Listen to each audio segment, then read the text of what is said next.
НАСА и различни агенции за национална отбрана в Съединените щати са били наясно с НЛО в продължение на много десетилетия. Терминологията, използвана за класифицирането им, също се е развила с течение на времето. От края на 70-те години на миналият век, военно-въздушните сили на САЩ и НАСА са използвали различни кодови имена, когато е ставало въпрос за НЛО. Едно такова кодово име Fast Walker или бързоходец на български е използвано от северноамериканското командване на противовъздушната отбрана НОРАД за обозначаване на наблюдения на НЛО, навлизащи в земната атмосфера от космоса. Съоръжението НОРАД, което се намира в планината Шайен в Колорадо, е проследявало ежегодно множество такива неидентифицирани космически обекти.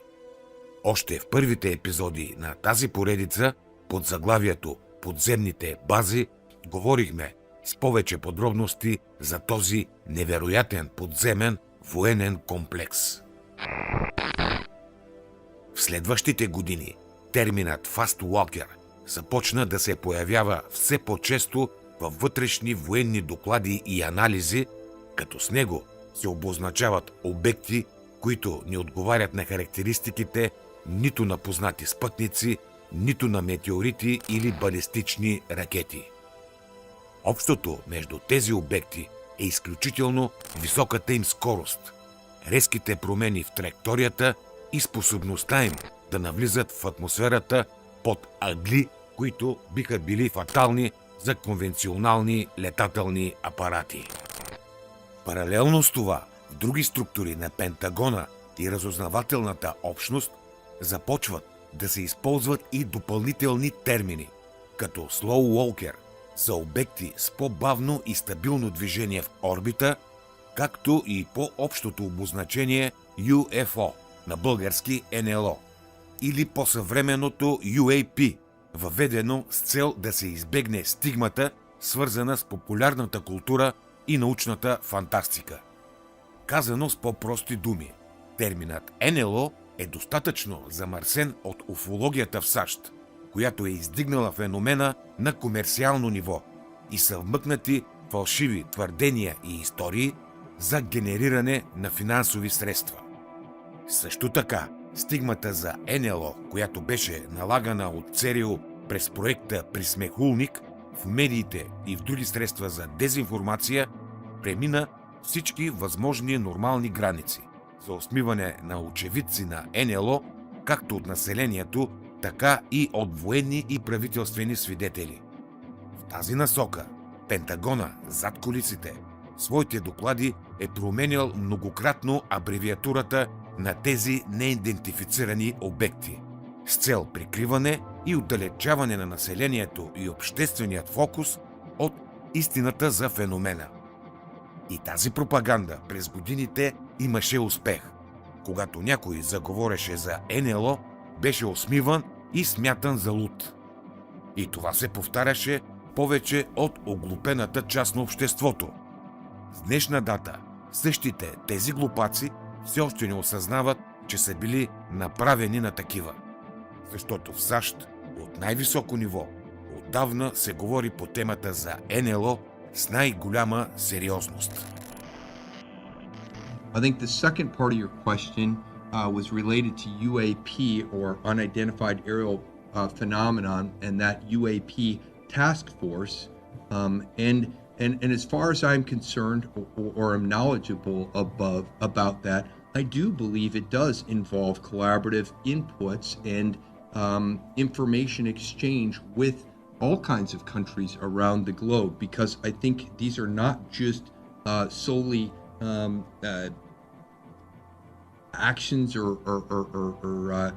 events that have occurred within the confines of the United States. They've occurred globally, and I think we're collecting that information. We're sharing information. We view that as an open and transparent effort and activity through the United States Congress and executed by our UAP Task Force Office. And so I would encourage greater collaboration and cooperation in that, and particularly I think as we see various technologies that will help demystify or debunk or clarify. But I think it's also important. One of the reasons that we are doing this effort is because national security concerns are of paramount importance, and so is safety of flight and deconfliction and collision avoidance and issues to preserve and protect human life. So when we can better share and exchange information, I think that's better. Much like we do in the International Civil Aviation Organization, or otherwise known as ICAO, or in any other international bodies as well. I think there's a fertile and important opportunity to be pursued there. Интересното е, че според разсекретени документи и свидетелства на бивши военни служители, значителна част от наблюденията на неидентифицирани летящи обекти са оставали извън публичните отчети. Причината за това е била не само липсата на ясна идентификация, но и опасенията, че подобна информация може да разкрие реалните възможности или ограничения на системите за ранно предупреждение и космическо наблюдение на САЩ. Това намекна и сенатор Ричард Блументал в стаята за разисквания на класифицирана информация. Thank you all for being here today, and thank you for your service. I've been in and out as I've attended other committee hearings, and I sort of feel like the most important facts for us and the American people to understand are the facts that haven't been said today. And the reason why they haven't been said is that they are largely classified. And the reason that's important is that the American people have no idea, really no idea, about the immensity of the threat in space. And I've made this comment in a classified setting, that I wish the American people could be present in this room, not this room, but the SCIF, because our adversaries know what they are doing, we know what they are doing, they know we know what they are doing, but the American people have no idea. And so this discussion and debate will have very little interest in the American public. It's carried on in a level of, forgive me, bureaucratic language that most Americans would have trouble seeing an immediacy in their daily lives. But if they were privy to what we hear, and you know it much better than we do because you live it, I think they'd be pretty alarmed. And this is not by way of criticism of you, because you're living with the strictures of what is classified and not, but I think we have a real obligation to explain to the American people why space is a domain that matters, why the threats there are real and urgent, why they are growing in importance. So I think we all agree here that space is an important domain. Така темата за НЛО постепенно се премества от полето на спекулациите към сферата на националната сигурност. Вместо въпроса какво е това, фокусът все по-често пада върху представлява ли заплаха и кой разполага с подобна технология. Именно този преход поставя основите на съвременните програми за анализ на неидентифицирани феномени, които продължават да съществуват под различни форми и имена и до днес. Сега, кое е най-важното, което трябва да осъзнаем от тази поредица? Ами разбира се, че тези неземни и невероятни летателни апарати идват от дълбокият космос. Не от центъра на Земята, не от дълбините на Световният океан. И да, Те не са холограми, защото в космоса това няма как да се случи. Казано с по-прости думи, тези непознати обекти идват от светове на необятната Вселена и който все още не проумява това, е за негова сметка. Отричането вече не е позиция, а бягство, а страхът – най-голямата пречка пред това лично откровение. Защото ако приемем, че не сме единствените разумни същества в Вселената, ще трябва да преосмислим мястото си в нея. И това, изглежда, е най-трудната стъпка от всички.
You know, it's a very interesting little document from 1950.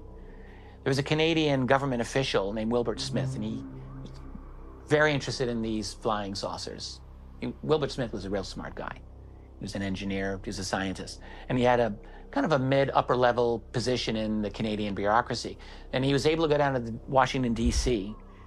In September 1950 to the Canadian embassy there. And while he was hanging around D.C., he goes and talks to some American scientists, and one in particular.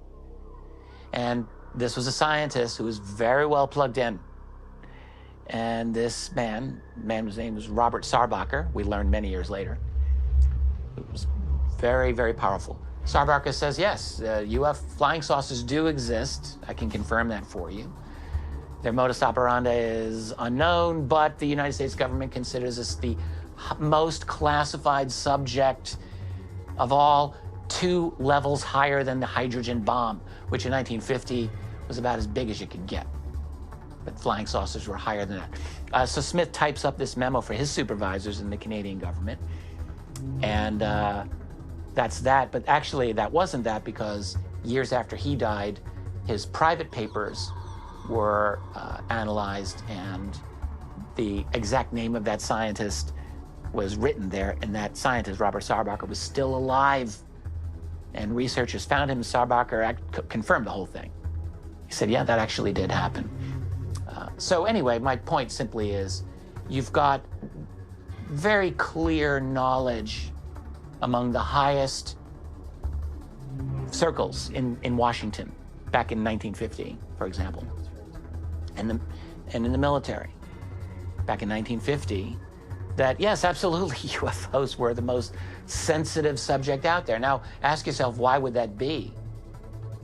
You know, why would that be the most sensitive subject if it was all nonsense and hallucinations and hoaxes and things like this, you know? Well, obviously, it's a lot more than that. And when you go through the declassified literature, such that we have, there's still a lot we don't have, but we have enough to show very, very clearly that you had countless violations of sensitive airspace by objects that did not look normal, that were doing things that were not supposed to be possible over places that you were never supposed to go. All right, whether that means over Los Alamos, you know, where the scientists developed the atomic bomb, or the Hanford nuclear plant in the state of Washington, which was a major plutonium processing facility, a lot of toxic waste there to this day, or over the Oak Ridge nuclear, facility in Tennessee, where, again, a great deal of science on the atomic bomb was developed. All of these very sensitive places, you don't just go hang out over them, but UFOs were hanging out over them. And, jets would be sent to intercept. In one case, we know of anti-aircraft battalions were alerted. Can you imagine if the public knew about this at the time? They didn't. They didn't find out until years and years later, after these documents were declassified. By then, they were just sunk into the black hole of the public memory. And, no one really seemed to care. But back in 1950, if these incidents had become known, I think people would have cared quite a bit. They were very important. My point here simply is this. The subject of UFOs has always been considered to be of the highest level of security classification that we know of. And so now, if you've got NASA engaged in any capacity with the United States military on any type of classified mission that it engages in, there is no way ever that they're just going to tell the world, oh, look, there are all these UFOs, people. How cool is that? No, that'll never happen. That will never happen until the laws change. And those laws haven't changed. The subject still remains highly classified, even well into the 21st century. It is, we can talk a little bit more about it now than, say, a few years ago. That's interesting and that's true. But there's still a red line, and thou shalt not go over that red line.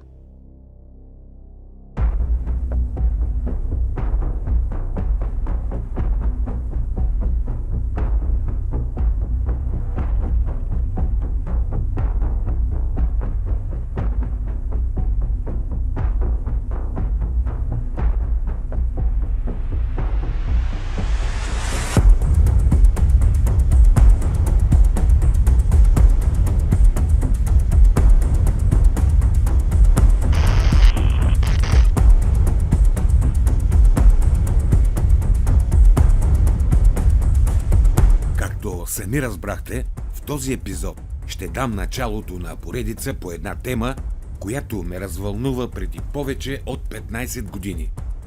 През цялото това време съм събирал всички възможни факти и доказателства, които се появяваха в информационното поле, къде анонимни, къде официални, но в крайна сметка доста интересни и показателни за реалността на феномена НЛО и в космоса.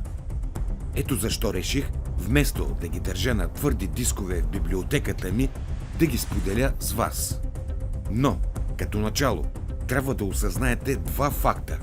Първо, както каза Ричард Долан преди малко, НАСА преди всичко е ангажирана по всякакъв начин с въоръжените сили на САЩ. И при всякакъв вид класифицирана мисия, която участва агенцията, няма никакъв начин да споделят с обществото истината за това, което знаят по въпроса за НЛО в космоса. А ако си направите историческа ретроспекция на всички космически мисии на НАСА, ще осъзнаете, че 80% от тези мисии са с военен интерес. Което означава, че това се случва от самото създаване на агенцията, а тя всъщност е създадена от нацистите на Германия, което е неоспорим факт. И второ, което може би е най-важното или може би най-голямата тайна, пазена от агенцията, още от зората на космическите изследвания, е, че човека, като биологичен вид, не може да участва в далечни космически експедиции. С други думи, човека в днешният си биологичен вид е ограничен, необратимо само на Земята. Тази тайна се пази ревниво и до днес. After $60-odd billion spent for manned spaceflight by NASA, it has been determined that man is truly confined to this Earth. The incredible secret concealed from the tax-paying public by both NASA and its congressional masters is that man cannot participate in long space expeditions. NASA has scientifically verified and kept very quiet the fact that the unstoppable cosmic rays to which every astronaut has been exposed destroys brain cells at the rate of 1% every 4 months. Since the neurons of the adult human brain do not reproduce, a space expedition represents irreparable brain damage and would reduce the crew to idiots in even the 8 years it would take to go to the nearest sun and return. NASA claims that the 13% loss of neurons would equal the brain damage sustained by an alcoholic, but NASA does not allow for increased intensity of cosmic ray bombardment as the astronaut moves in space. NASA must now admit that man cannot travel far in space because of significant brain damage which he will undergo. Какво означава това? Ами, например, гръмките приказки за дълги пилотирани космически мисии на НАСА и Илон Мъск до Марс са една огромна лъжа. Може би НАСА продължава да лъже обществото заради страх от загуба на финансиране от държавния бюджет. Все пак агенцията се финансира от данъците на американците. А Илон Мъск преди всичко е бизнесмен и една добре тиражирана реклама ще умножи богатството му. Всъщност той много добре знае за какво става въпрос и за това разработва усилено днес роботи, които някой ден ще сбъднат неосъществимата мечта на човека за отиване и връщане от планетата Марс. Всъщност руските учени още през миналият век оповестиха констатацията, че продължителният престой в космоса нарушава работата на човешкият мозък в доста области. Но най-вече се влошава функционирането на частите в мозъка, отговарящи за социалното поведение, в частност работата в екип. С други думи, човек необратимо полудява. С този факт умират и всички така наречени конспирации, които твърдят, че съществуват скрити и тайни човешки космически правителствени програми, които едва ли не кръстосват Слънчевата система от десетилетия и всякакви подобни глупости. Хора, които продължават да вярват на подобни теории, не се различават по нищо от онези, които вярват, че Земята е плоска. Но нека продължим по същество. Както вече казах, в този епизод ще разгледаме физически доказателства за НЛО в космоса, заснети както от НАСА, така и от Руската космическа агенция. Въпреки че агенцията официално не признава съществуването на неидентифицирани обекти, доказателствата през всичките изминали години и опитите да бъдат развенчани остават неуспешни. Особено през 80-те и 90-те години пилотите на совалките Discovery и Колумбия често заснемат обекти, движещи се с неестествена скорост и посока. Някои от тези кадри вече са публично достъпни и анализирани от независими специалисти, които твърдят, че движението и характеристиките на обектите не могат да бъдат обяснени с познатите технологии. И като начало, нека видим един от най-интересните видеокадри, които не трябваше да виждат бял свят, но с помощта на будни и независими изследователи станаха достояние на обществото. СТС-48 беше 13-ти полет на совалката Discovery, изстреляна на 12 септември 1991 година от космическия център Кенеди, Флорида. Малко преди края на мисията, астронавтите заснемат интересна сцена, виждайки недвусмислено ярки, светещи, огромни, неидентифицирани обекти на фона на силуета на планетата и кадифено черният безкраен космос.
Discovery Houston for JO.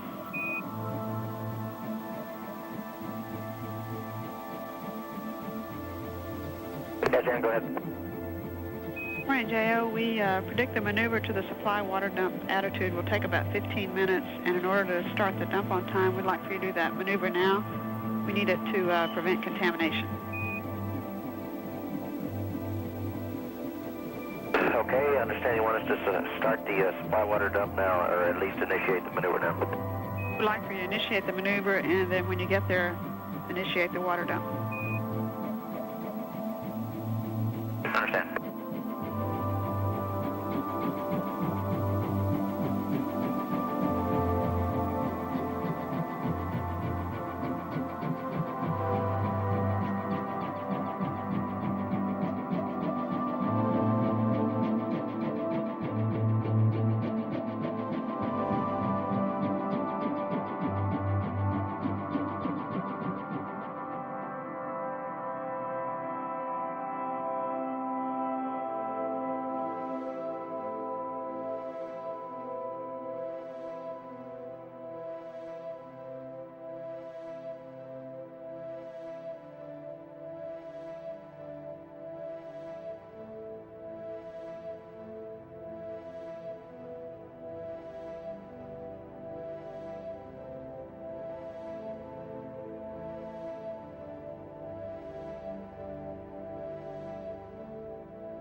And it's the UFO videotape that has America and the world talking because it came from the space shuttle.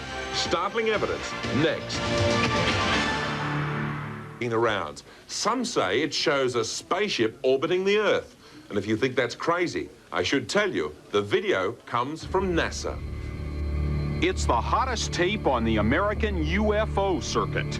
Tape shot from the space shuttle Discovery, a white dot 200 miles above us. Some say it's proof of a UFO battle in orbit around Earth. I believe that's 0428. Of course, our government says it's all balderdash, but it's enough to send the spirits of believers skyrocketing. We examined the videotape in our offices with hotshot UFO researcher Don Ecker. Ecker is a police detective in the Pacific Northwest who's now on the staff of UFO Magazine. Okay, here it is. You see it? Now watch it. Now, as it gets up here, we'll make a right angle turn, shoot off into space, and something flashes past them. There. And whoosh. They're shooting stars. Shooting stars, Mike. That's no shooting star. That whatever that thing is took an evasive maneuver.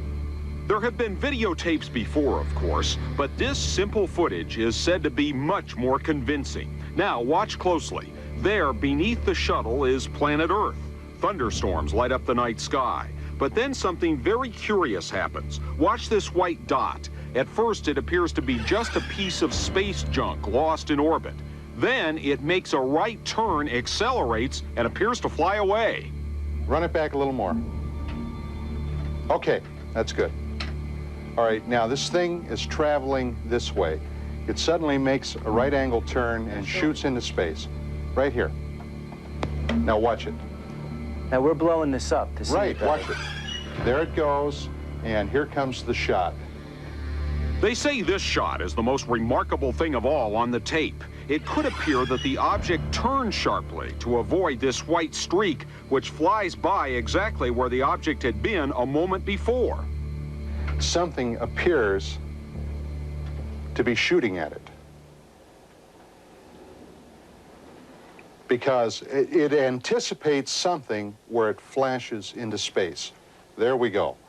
And a split second later, something flashes past it. NASA's official version is that the object is a piece of ice from wastewater the shuttle dumped on a previous orbit. They have no comment on what appears to be a shot streaking past it, or on how it could turn and fly off in another direction. Why is that not a piece of ice? Well, did you ever see a piece of ice do this? Do what? Watch it. That's what I'm trying to tell you. It makes a right angle turn, it increases speed dramatically and shoots into space. There it goes. The tape itself was shot by one of the astronauts aboard the Discovery and beamed down to Earth live. It was picked up by a small cable television facility in Maryland, where viewers recorded it, studied it, and where ufologists went wild. There's no way that the shuttle can make a right angle turn, shoot off into space. This apparently is displaying a propulsion system that is not manufactured in Detroit. Look again, this could be a UFO smoking gun or just pieces of ice and space garbage in orbit. The speculation is here that there are anomalous objects that are observed entering orbit and something or someone is firing something at them. A spaceship doing a right-hand turn. Това беше видеорепортаж от далечната 1991 година. Преди да направя кратък анализ на тези кадри, трябва да разясня някои прости факти, които са неоспорими според физичните закони. В космоса всички предмети се намират в вакуум среда, която липсва въздух и следователно отсъства въздушно съпротивление. Това означава, че движението на всеки физически обект в космическото пространство се подчинява единствено на фундаменталните закони на класическата механика, формулирани от Исак Нютон.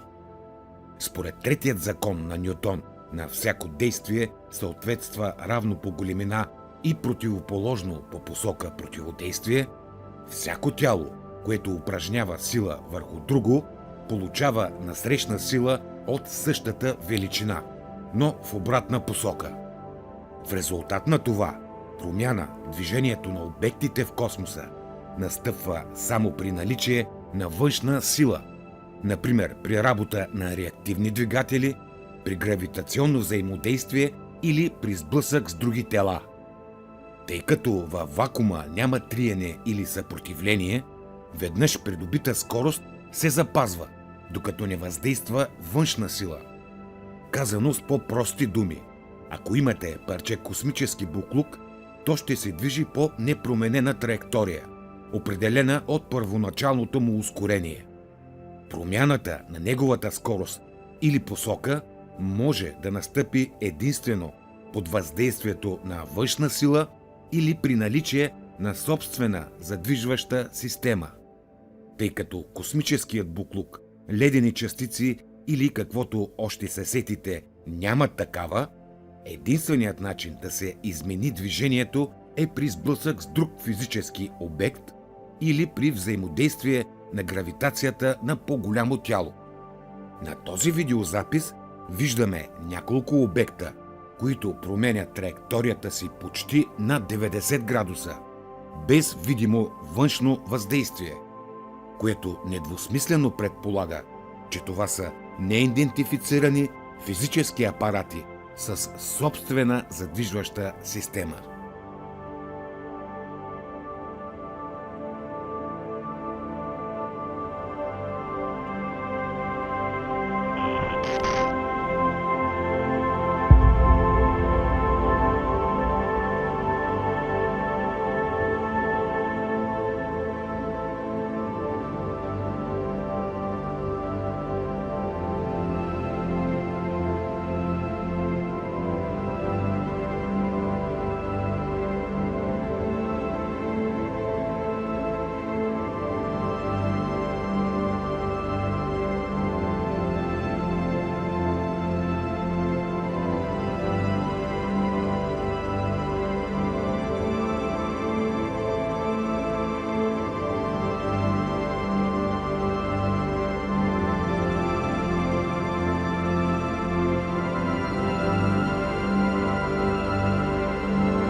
тези кадри, заснети от камерите на совалката Discovery, виждаме доста неидентифицирани обекти, някои от които в по-далечен, а други в по-близък план. Но като че ли 3 от тези НЛО, които тук са отбелязани с синя светлина, са най-атрактивни, както в движението, така и с поведението си. Виждаме обект, който като че ли се появява от нищото, след което друг в далечният край по силуета на планетата се придвижва целенасочено и бавно към горната част на екрана. Трети обект, който видимо идва от космоса, се присъединява към тях. В един момент виждаме ясен проблясък и като че ли в този момент и трите обекта правят рязка промяна на посоката на движение.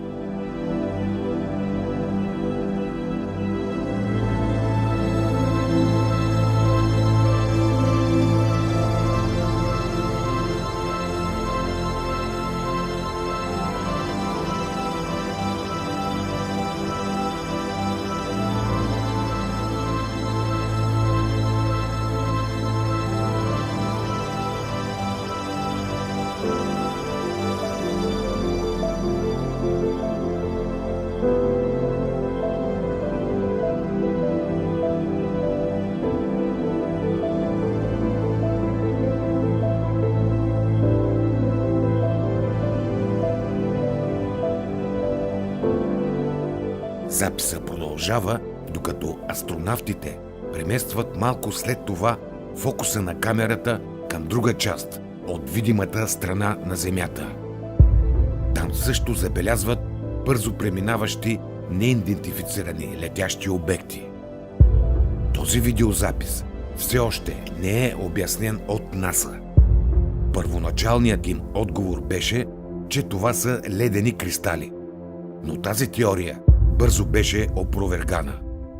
Както вече казахме, обектите в космоса не сменят посоката си без външна намеса или собствена задвижваща система. Нека видим кратка компилация на НЛО или рояци от НЛО по време на космическите мисии на совалките Discovery и Колумбия, предоставени на обществото от изследователят Мартин Стъпс.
Следващите кадри, които ще разгледаме малко по-подробно, са от мисия СТС-63, започнала на 3 февруари 1995 година и която е известна още като Близо до мир, или първата американска мисия, която се приближава до руската космическа станция Мир след Студената война. Тя постави началото на бъдещото сътрудничество между НАСА и Роскосмос, което по-късно довежда до съвместната Международна космическа станция. Няма да навлизам в подробности относно историческият контекст на мисията. Аз ще направя един по-подробен анализ на 8-минутно видео, което също беше предоставено на обществото от канадският кабелен телевизионен оператор Мартин Стъпс, който откри кадрите на завладяващи и удивителни явления в ранните предавания на космическите совалки. Signals from space can and do take on many forms, and while some dishes scattered around the world listen for faint traces of extraterrestrial intelligence from afar, others are designed to receive signals transmitted from much closer to home. During the 1990s, millions of miniature-sized dishes sprang up across Britain as satellite technology came of age. Both here and in countries abroad, many individuals chose to erect more powerful dishes to locate and access a wide variety of transmissions being back to Earth from scores of overhead satellites. In theory, the more powerful the receiver, the more choice it would offer. And, as we've already seen, some of those individuals chose to utilize their satellite dishes to monitor and record transmissions being down to Earth from the space shuttle. But what if one of those individuals had the means to utilize an even greater array of satellite receiving dishes, to record and subsequently log every second of NASA transmissions, from not one solitary space shuttle mission, but from several, covering a period of almost 5 years? What then? That incredible scenario first came to light late one evening in the summer of 1999, when Graham Birdsall, editor of UFO magazine in Britain, took a call on his mobile phone. The caller was Martin Stubbs, a cable TV station manager from Vancouver in Canada. For the next 45 minutes, Graham listened intently as Martin proceeded to recount an extraordinary story in which he claimed to have accessed NASA's downlink transmissions originating from numerous space shuttle missions that stretched back over a period of several years. And, amidst all of this carefully logged footage that amounted to over 2,500 hours, Martin further claimed to have stumbled across something equally extraordinary, palpable evidence for the reality of not one, but 2 extraterrestrial life forms. In order to fully verify these and other equally amazing claims, Russell Callahan was dispatched to Vancouver last August to meet up with Martin in person. Joining him would be Brian Borshoff, project director of the Phenomena exhibition, who flew in especially from Australia. After spending an entire week in the company of Martin, engaged in, for the most part, viewing countless hours of NASA footage, the staggering implications of what he'd uncovered soon became apparent. For although Martin had come across countless further examples of mysterious sphere-like activity, his trained eye as an experienced TV editor had picked out something else, something that he would find compelling, something that others would later find amazing. At the conclusion of their visit to Vancouver, a tri-party agreement was reached, one that would ensure worldwide public disclosure through methods and means that would soon become apparent in the weeks and months to follow. But why, on the strength of one phone call, did Russell Callahan and Brian Borshoff travel thousands of miles to touch base with Martin Stubbs in the first place? Call it intuition, call it good luck, call it what you will, but on hearing Martin relate his extraordinary story, he sent out a signal far more powerful than that generated by any satellite. And what better means to demonstrate the point than by having Martin recount that story in his own words. Hi, I'm Martin Stubbs and I'm a resident of Bowen Island, Canada. Bowen Island is a small island of about 3,000 people just off the coast of British Columbia. The city we directly commute to on a little ferry, 20-minute ride, is the great city of Vancouver. And it's here that I was able to discover, through NASA's own video downlinked from the shuttle, two types of phenomena that, from my estimation, should not be there. The first phenomena is a spherical phenomena. It's the best I can do in terms of explaining it. And the second phenomena is a phenomena that is virtually invisible to the human eye, but when filmed with a CCD camera and you break the video into frames, and there's 30 frames per second. Then you split the frames into fields, because each frame contains 2 scan fields, and it is in those fields we have discovered our second space phenomena. It's not a matter of finding something that is a reasonable doubt scenario. It's more about, let's just keep collecting, studying, and analyzing, and eventually the jigsaw puzzle will come together, and it's finally happened. I held a very privileged position in the city of Vancouver. I was in charge of, for the past 20 years actually, community access cable stations. And those are public stations that use volunteers, interns, make all their own programming and put it out on the cable system. Here in British Columbia and throughout the rest of Canada, we have 90% cable saturation. So it's the equivalent of having a full channel. And in my office, I had old log tapes from logging the station available, and they were supposed to be turned over after a few times, so I just piled them up. And I had VCRs. I had the means. And I talked to our technical department and asked them if they could give me my own dish. And they did.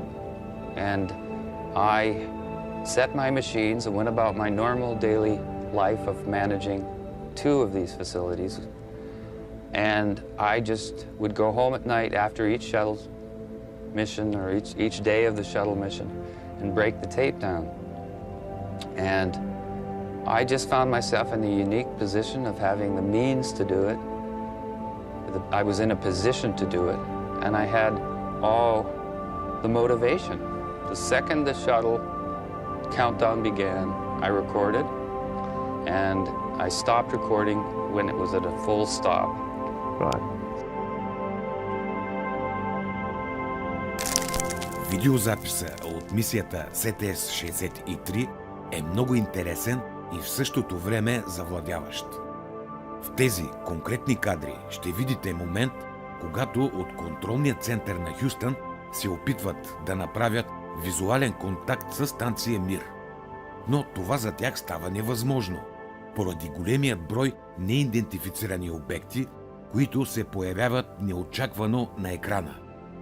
Знаейки, че тези кадри не могат да бъдат скрити, от контролния център се опитват да прикрият огромното количество Нло със смешното твърдение, че това са, забележете, метеорити и падащи звезди.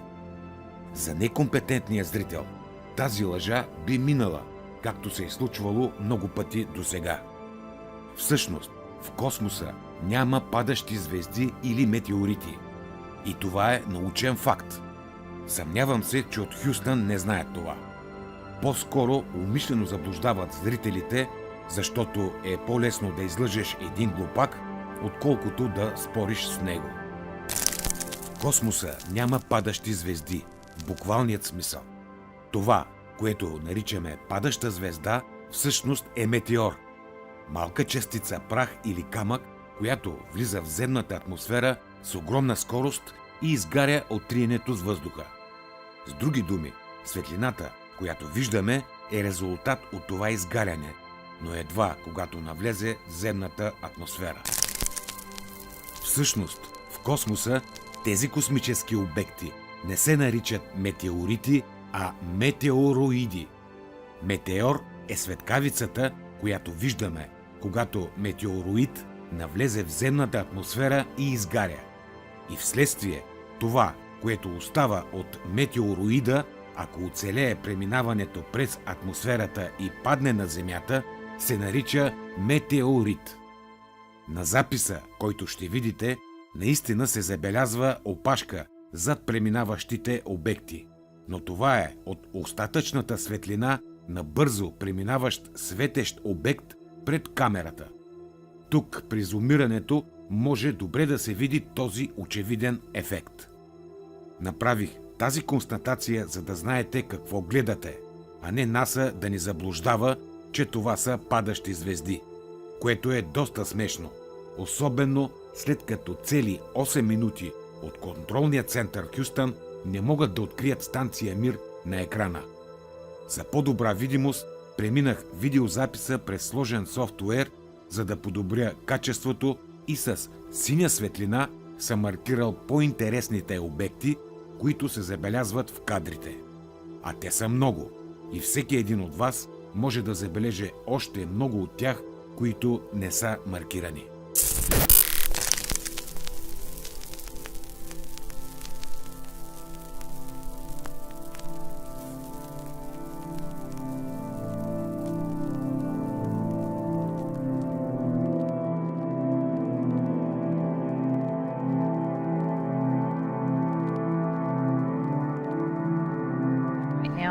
Mir is about 850 nautical miles behind Discovery.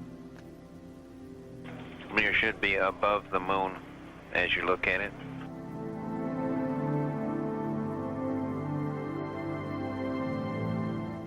Okay.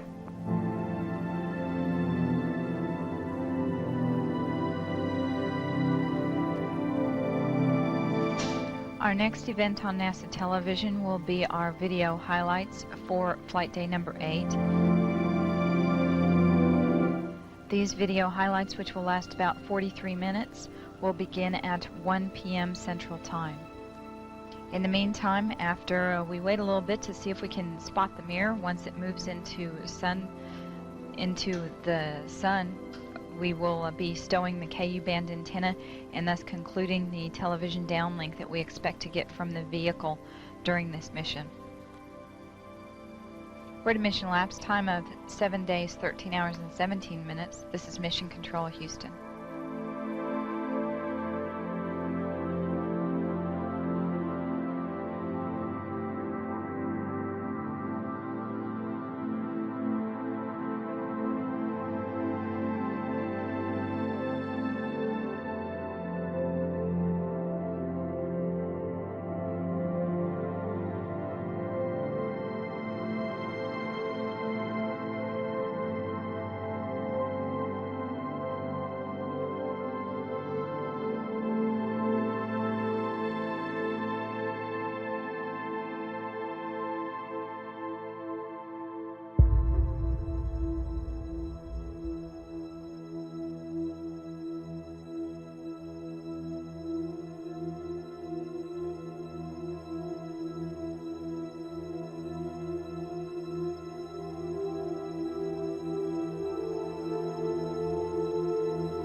The Mir space station is now visible on the far left-hand side of the screen, about an inch from the bottom of this particular picture.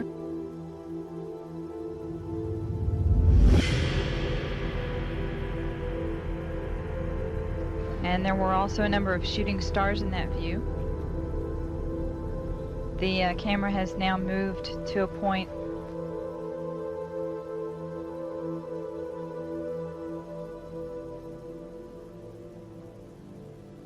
Okay, the Mir space station is the small flashing light in the center, about an inch from Camera Charlie Adam. the left-hand side of the screen. It's slowly Tally ho on the camera. It is slowly moving closer to the left-hand side and is has a very light flashing to it.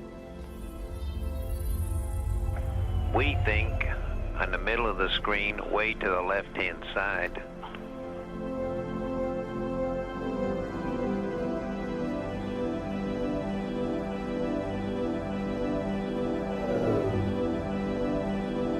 And we've seen a lot of meteors.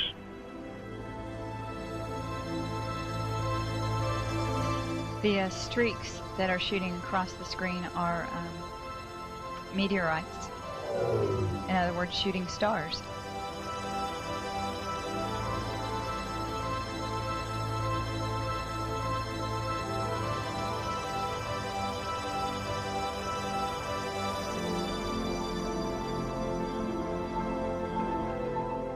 We think you can see a flashing light just a little bit to the left of the center of the screen, very faint.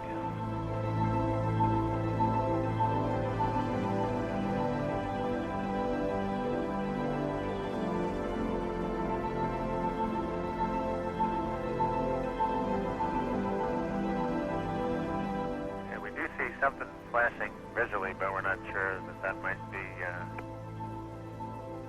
from our own leaker.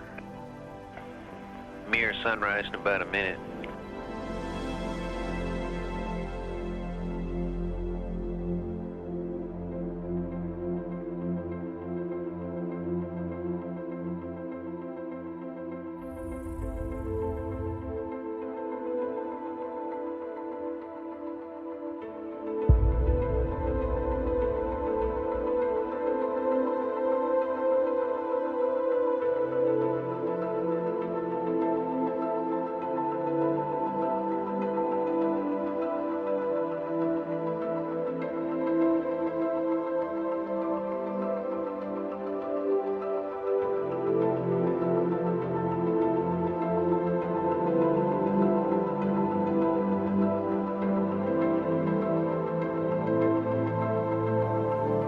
This is Mission Control Houston. Once again, we believe we were just able to spot the Mir spacecraft as it flies about at 850 nautical miles behind Discovery. The spacecraft appeared as a very small flashing light and then moved out of the picture as the camera was being moved to try to get a different picture. The one thing that we have noticed in the flight control room is that we've seen a large number of shooting stars during this 5-minute or so period when we've been watching. Thank you. During this 5 or so minute period when we've been watching from here.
Този видеоклип е твърде показателен за това, как НАСА манипулира общественото мнение. Още повече, че те самите от присъствието на толкова много неидентифицирани обекти в космоса не могат да открият руската станция Мир цели 8 минути. В следващият епизод ще разгледаме и анализираме с подробности още невероятни кадри на Нло В Космоса. А сега ви предлагам да изгледаме една моя стара компилация, която е без коментар, създадена през 2014 година за старият ми YouTube канал. И смятам, че мястото ѝ е именно тук, в тази поредица.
When can you get cameras again?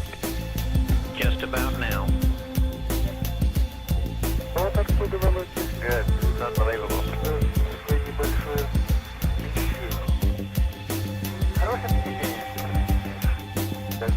Если смотреть на центральный путь, то как бы влево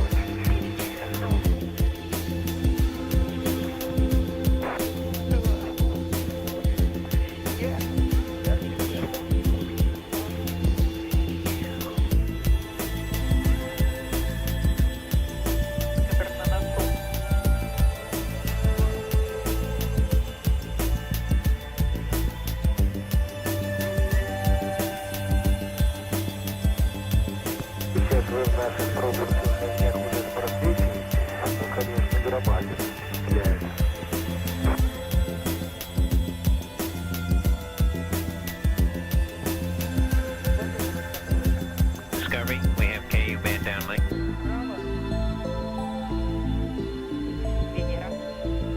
Roger.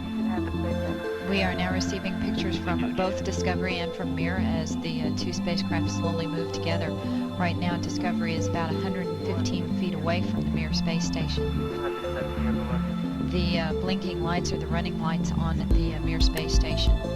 We are currently in darkness and will be so for a little while longer, but once the two spacecraft move back into sunrise, we should be very near the closest point of approach for these two vehicles.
Днес в посетителският комплекс на космическия център Кенеди е изложена Атлантис, която е четвъртата действаща и предпоследната построена космическа совалка от програмата СТС на НАСА. Невероятното нещо за този апарат е, че е напълно оборудван с високотехнологични космически камери. Когато казвам космически камери, имам предвид камери, които са създадени да издържат на нефилтрирана светлина и на суровите условия в космическото пространство извън земната атмосфера. Сега малко хора са наясно, че този забележителен космически кораб разполага с най-съвременна технология за запис на видео. Те всъщност оборудват космическият кораб с камери за далечния ултравиолетов спектър. И това, което е наистина впечатляващо и на което хората не обръщат особено внимание е, че може да се види местоположението на всички тези камери по целият кораб. И не говорим за 4 или 5. Има камери навсякъде по совалката. В зоните за разполагане на сателити и части, които са били използвани за оборудване на Международната космическа станция. Дори има камери в края на всяка една роботизирана ръка, а има множество подобни ръце, които бяха свързани с совалката. Имате и факта, че всички тези астронавти, които са участвали в мисиите, са носили със себе си и отделни високотехнологични камери. И това, което хората глупаво поставят под въпрос е дали изобщо видеоклиповете са истински. Така че, когато някой казва, ами не вярвам на тези видеоклипове, защото са направени с софтуер за специални ефекти или някой е манипулирал изображенията, не, това не е така. Тези видеоклипове са заснети от космическите камери на НАСА, управлявани от правителството, които са непокътнати. И те са изключително важни, както са важни, например, и видеоклиповете, които бяха разсекретени и оповестени от правителството на Съединените щати и са одобрени за публично публикуване. Трите видеоклипа Тик-Так, Гимбъл и Go Fast са заснети с подобна технология, придружени с коментарите на самите пилоти. Кадрите от космоса също се чуват разговорите или коментарите на самите астронавти, когато наблюдават подобни неизвестни обекти. Като много пъти от контролния център внезапно прекъсват или замъгляват изображението, когато пред камерите преминава Нло. Дори използват различни класически похвати, за да прикрият тази необяснима активност.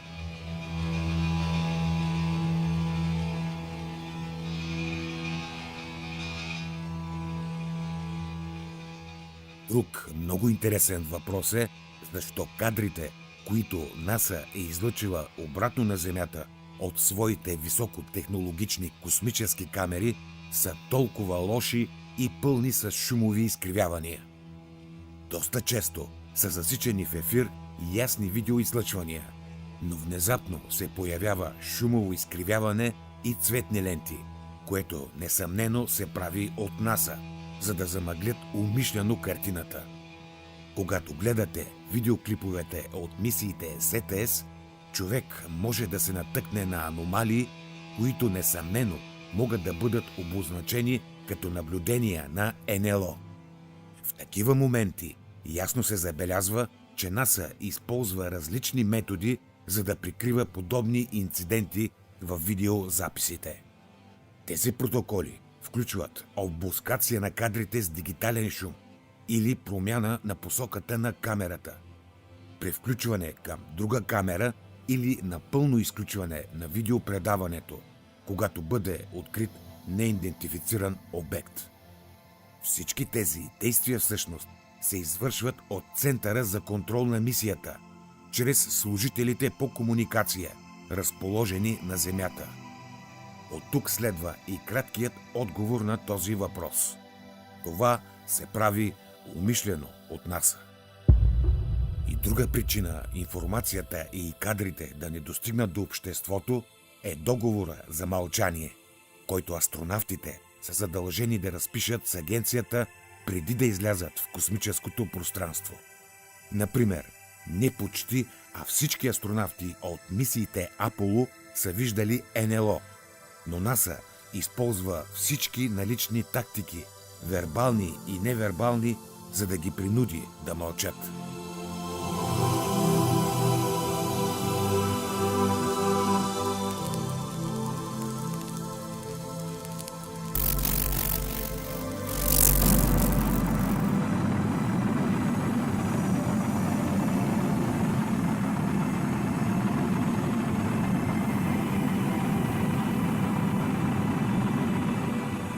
It seems to me quite clear that a humanoid civilization will very likely try to find other humanoid civilizations in the Milky Way, if we just take the Milky Way as our place for travel.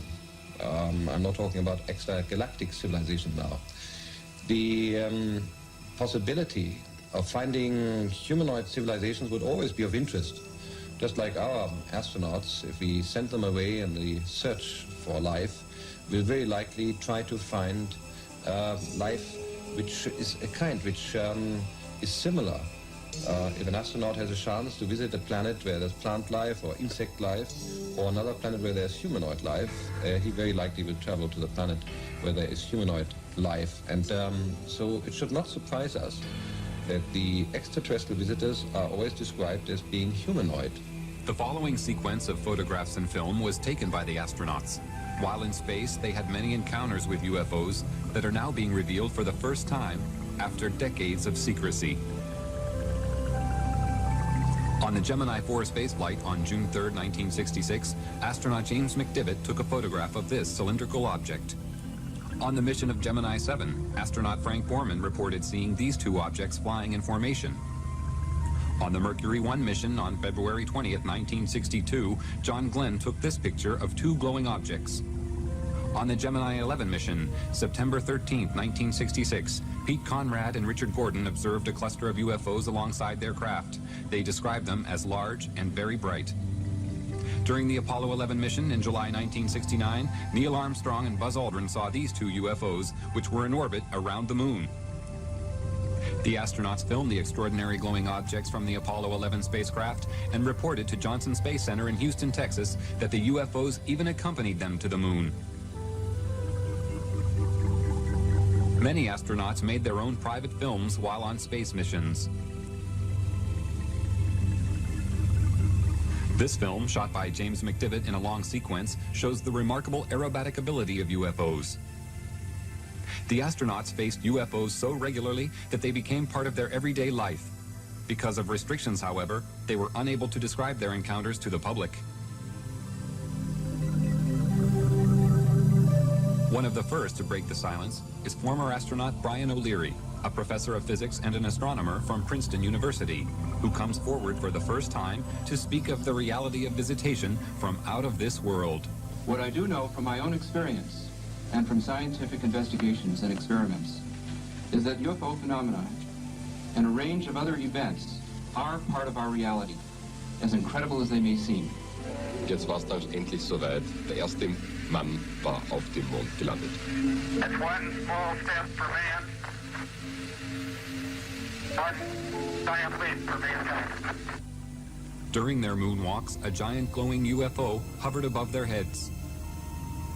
While in orbit around the moon, a huge object remained in view for a considerable amount of time before it suddenly disappeared.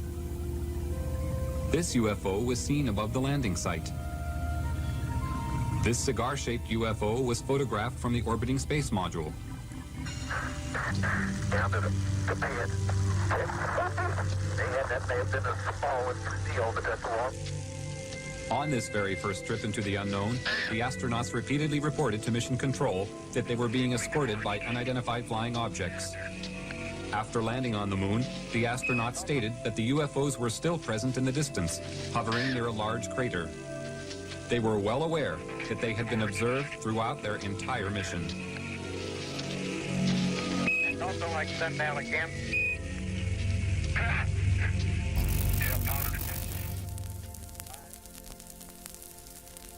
Сега следва да разгледаме по-подробно още едни много интересни кадри. СТС-80 беше много странна мисия от Одисеята на космическите совалки на НАСА. Това, което ще видим, е невероятна активност на интелигентен разум, която не може да бъде обяснена от НАСА само с природни явления.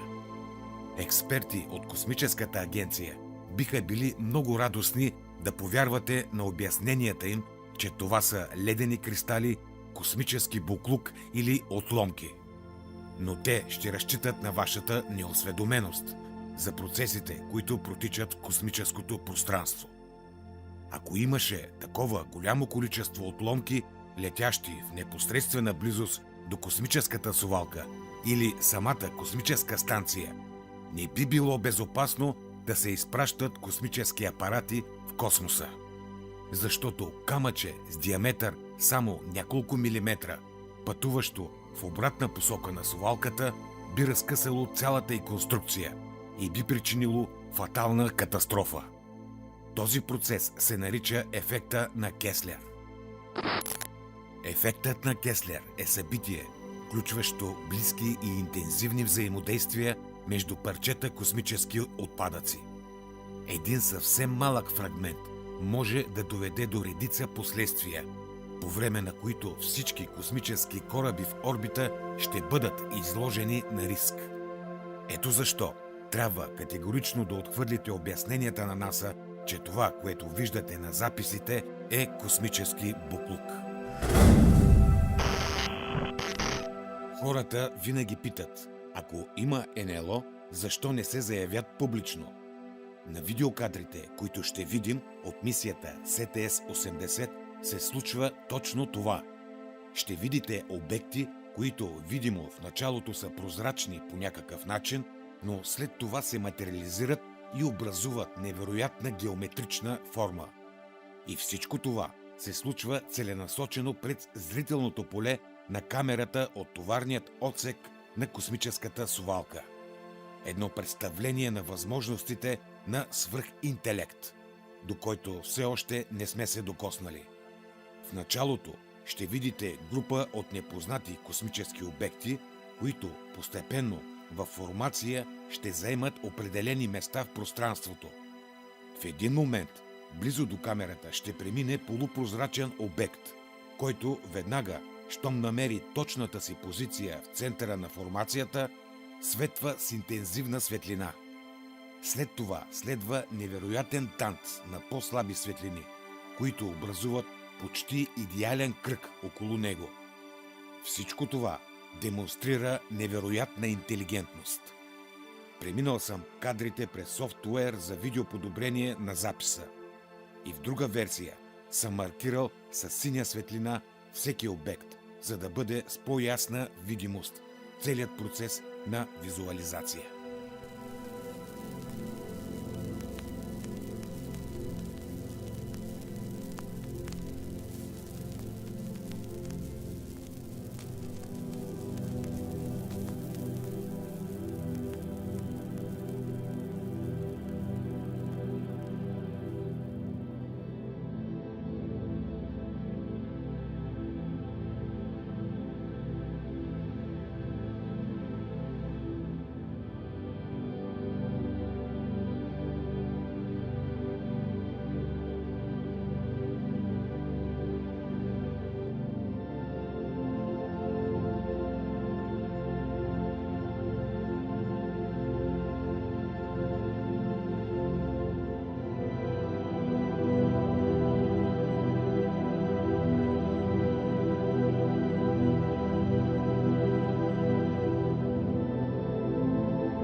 Eastern Columbia, reference to call out on the flight plan at 11 hours MET.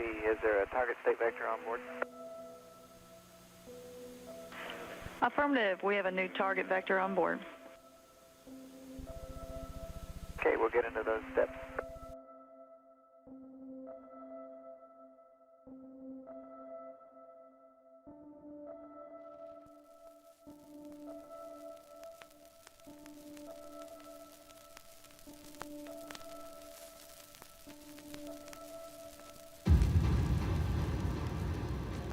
Това наистина е един невероятен видеозапис. А сега ще ви представя още една ретроспекция от мои видеоклипове, които споделих в интернет още през 2014 година, посветени на темата за Нло в Космоса.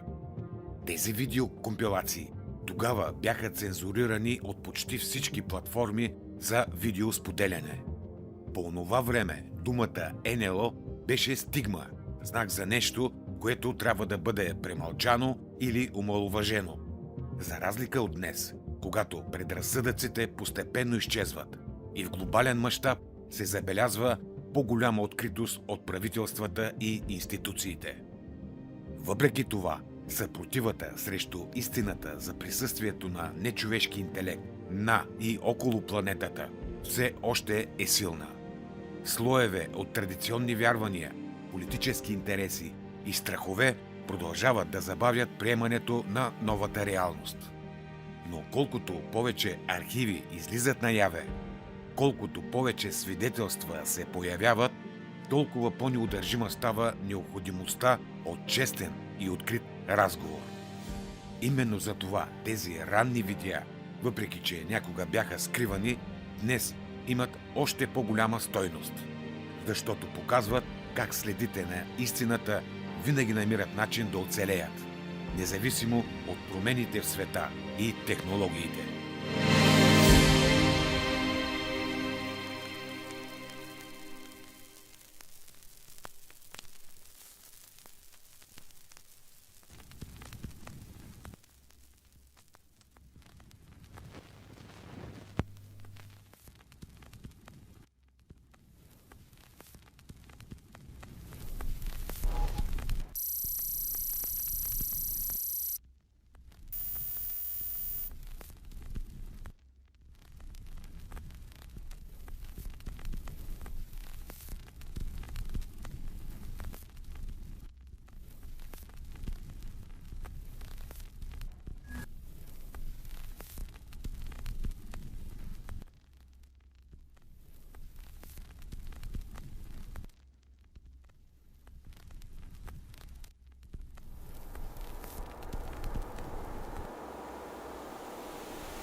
Of Europe and just about to move from sunlight into sunset, thus the blooming effect of the camera lens.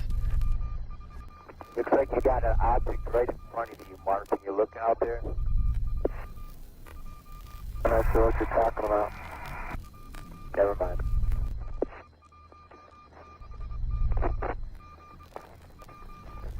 Are we missing something? I don't see anything. Yeah, we think the camera filter came off, Mark. It's about your 10 o'clock, 11 o'clock going away. Don't worry about it.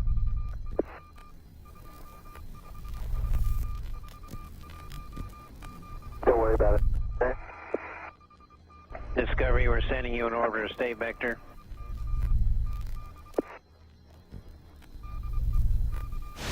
Right. Oh, yeah. Good one. Beautiful. There's a planet down on the horizon too, isn't there? Oh. Is there a satellite coming in us? Look at that satellite down there, Judd. Which direction? Right toward the sunset. See that bright light down there? I think that's, isn't that Venus? Yeah, that's Venus, I think so. Yeah. Oh, the Earth makes it move that fast. That's right, it's amazing. How fast it moves. Going away, don't worry about it.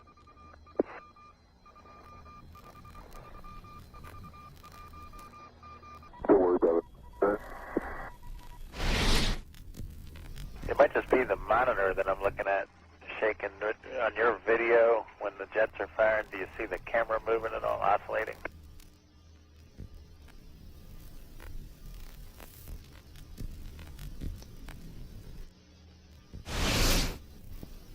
It might just be the monitor that I'm looking at shaking.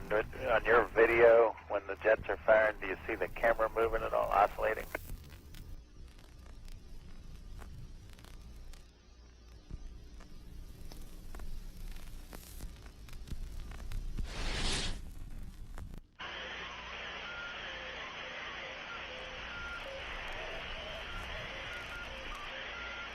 Да, Валера, я тебя наблюдаю.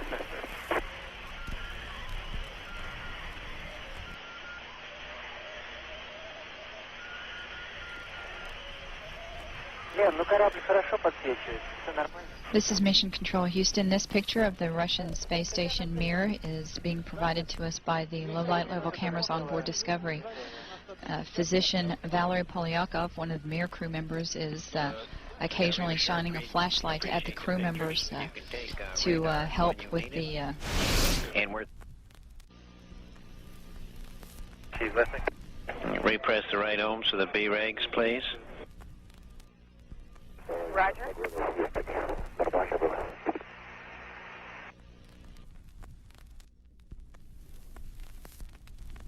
Discovery, a magnificent picture, Mir crossing the horizon.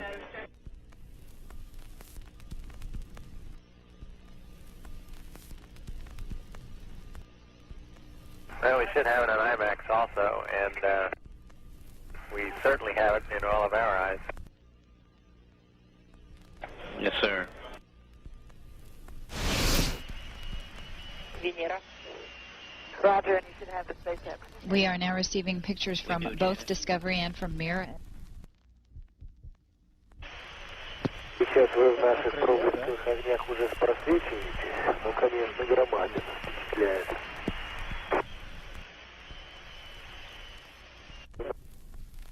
Houston, when can you get cameras again? Just about now. Вот отсюда, Володь, если... Good. It's unbelievable. Такое небольшое смещение. Хорошее впечатление? Как бы, если смотреть на центральный пост, то как бы влево чуть-чуть. This is Mission Control Houston. We are using the payload bay cameras right now to hopefully catch a glimpse of the Russian space station Mir as it performs an on-orbit burn.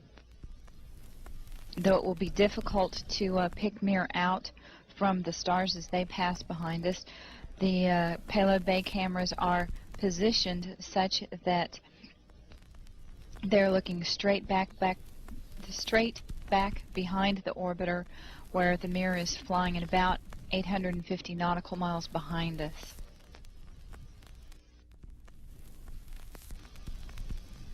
No joy from here. Sorry. Hope it was a good one, though, for our friends. Thank you, sir. We could not see it here either. We'll wait 2 or 3 more minutes till sunrise, and then at that time give you a go for KU stow. We're at a mission lapse time of 7 days, 13 hours, and 17 minutes. This is Mission Control Houston.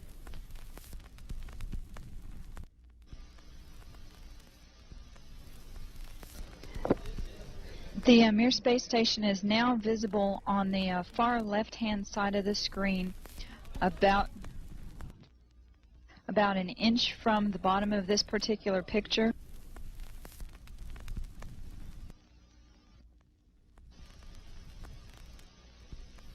Okay, the Mir space station is the small flashing light in the center, about an inch from Camera Charlie on a monitor. the left-hand side of the screen. It's slowly...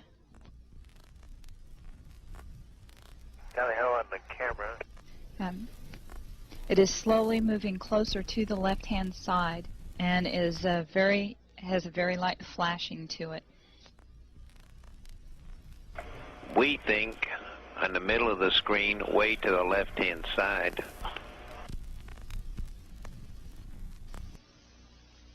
We think you can see a flashing light just a little bit to the left of the center of the screen, very faint.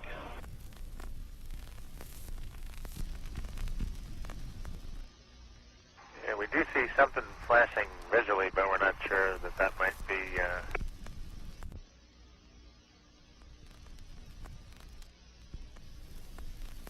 This is Mission Control Houston. Once again, we believe we were just able to spot the Mir spacecraft as it flies about 850 nautical miles behind Discovery.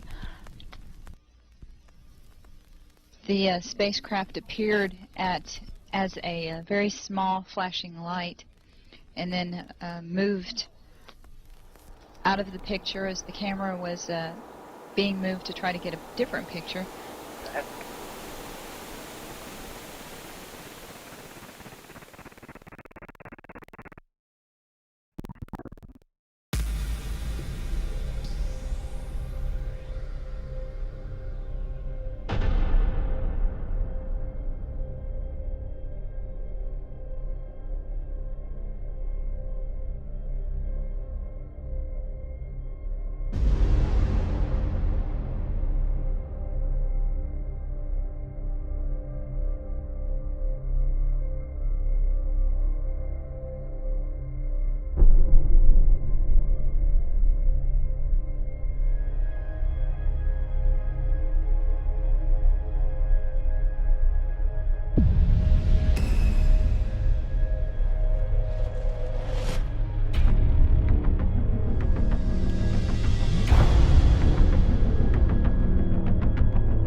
Right now it's at about 12:30 and it's passing out in front of the vehicle. For Tally Ho, can you get a still imagery if you can and any estimate on size or range?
worth mentioning.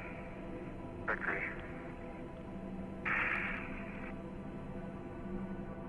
Do you believe in life on other planets? Oh yes, there's not much question at all. But there's life throughout the universe. We're not alone in the universe at all. You're convinced that we're not alone in the universe? Oh, I know for sure we're not alone in the universe. And I happen to be privileged enough to have be in on the fact that we have been visited on this planet. And the UFO phenomenon is real, although it's been covered up by our governments for quite a long time. It is a real phenomenon. And there's quite a few of us that it's been well covered up by all of our governments for the last 60 years or so. But slowly it's leaked out, and some of us are privileged to have been briefed on some of it. But I've also been in military circles and intelligence circles that knows beneath the surface of what has been public knowledge that, yes, we have been visited. I have been deeply involved in certain committees and certain research programs with very credible scientists and very intelligence people that do know the real inside story, and I am not hesitant to talk about this type of equipment, but it's not nearly as sophisticated yet as what the apparent visitors have. An object which is at the same place all the time but appears to be tumbling. Well, we've had it ever since yesterday. It just seems to be tagging along with us.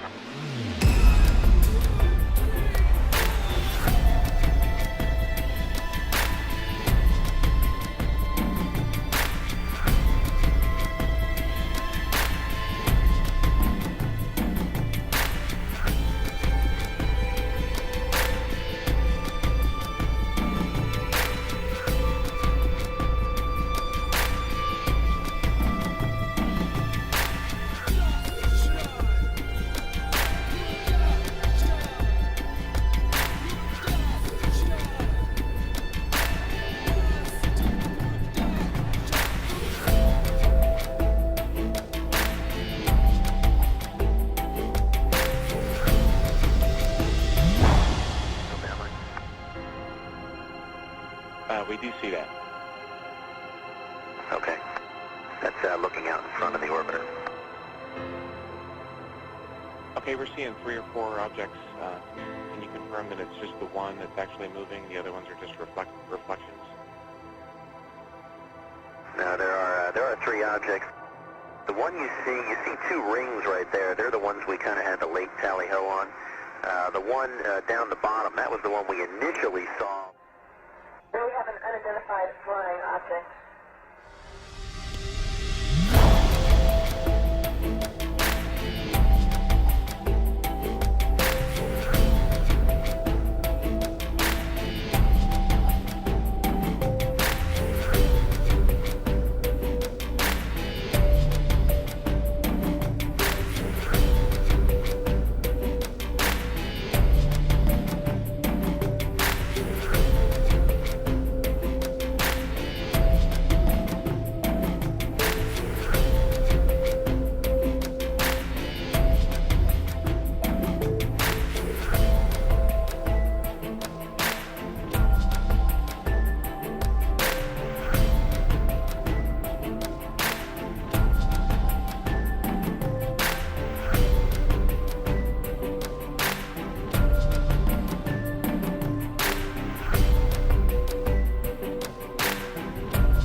on the backside of the AP look good. Ends are good. Good EMI band. Everything looks clean on the backside of the AP. And copy with you inspecting those interfaces. Anything wrong with the both interfaces on the AP? I was looking at the H2. I was then just seeing some maybe a little bit of wear. I don't think it needs to break the bolt. It's dry loop that's rubbed a little. Copy of dry lube is rubbed a little. We didn't copy the first half of your message. You got garbled a little bit, so if you could say that again. I copied the bolt looks clean, no debris. I mentioned that the looks like there's a little bit of the dry lube that is worn off the first couple of threads. Okay, thanks a lot for that, Nick, and it sounds good to us, so we can press on.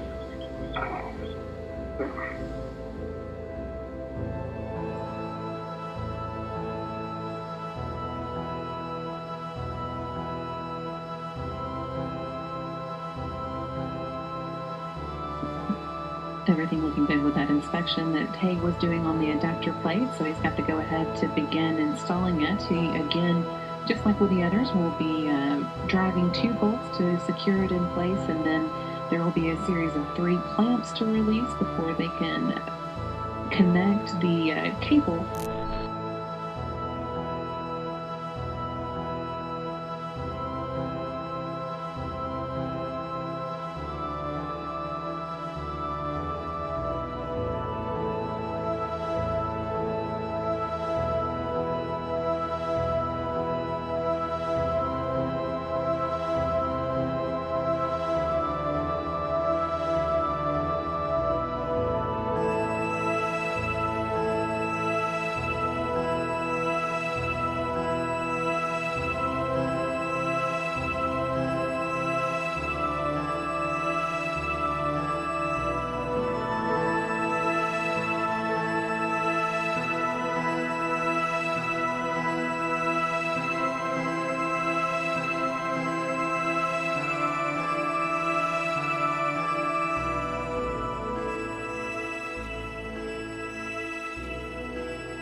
Истината е, че ние вече не сме сами в наблюдението на Вселената.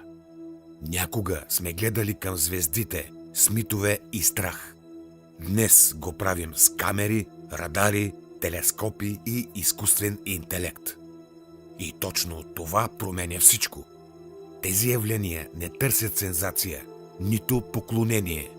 Те просто съществуват, независимо дали сме готови да ги приемем или не. Именно за това моментът, в който живеем, е повратен. За първи път в историята човечеството разполага не само с въпроси, но и със средствата да търси отговори. Данните се натрупват, свидетелствата се умножават, а мълчанието на институциите става все по-показателно. Това вече не е въпрос на вяра, а на интелект, наблюдение и анализ.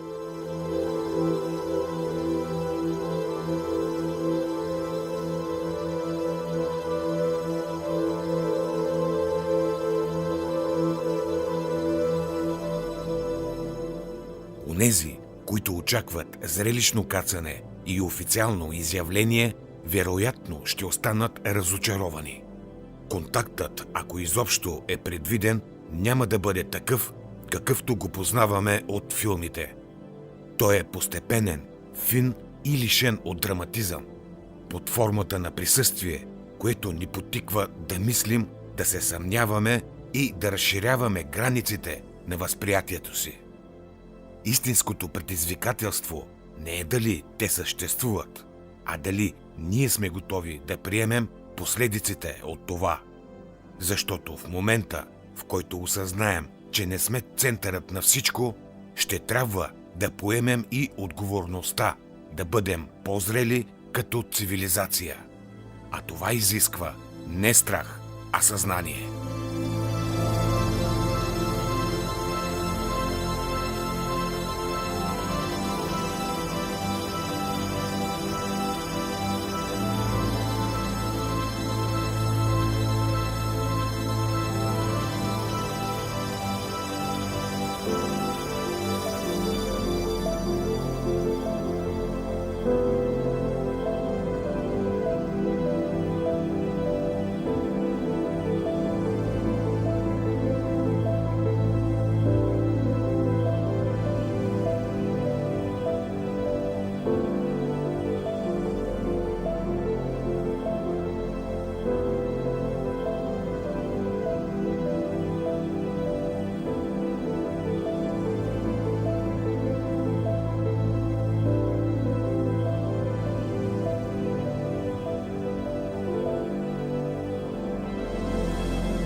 С това слагаме край и на тази част от поредицата Нло в Космоса.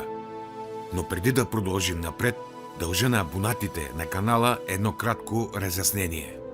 Направих пауза, защото се наложи да префигурирам както хардуера, така и софтуера, с цел по-добра, по-стабилна и професионална работа. От този епизод нататък каналът ще носи името сериозно за НЛО. Заглавие, което ясно обозначава посоката, в която ще бъде насочено съдържанието. Негов патрон ще бъде писателят Димитър Делян, авторът, който още през далечната 1987 година публикува книгата сериозно за НЛО. Именно тя по-късно ме вдъхнови да създам и видеотрилогията с същото заглавие. С други думи, този канал ще бъде мястото, където ще споделям всички свои знания, наблюдения и актуални новини по темата за НЛО. И не само. Важно е да подчертая, че всичко ще бъде представено през призмата на обективността и сериозният научен подход към този феномен. Без прекрачване на границите на разума и без навлизане в сферата на чистата фантастика и необузданото въображение. Ако тази посока и този начин на търсене на истината намират отклик у вас, абонирайте се за канала. Така ще станете част от едно пространство, посветено на фактите, анализа и отговорното изследване на неизвестното, поднесено по професионален, визуален начин. Вашето присъствие тук е подкрепа за един по-сериозен разговор по тема, която заслужава именно това. С вас беше Петър Симеонов. Бъдете добри и до следващият път.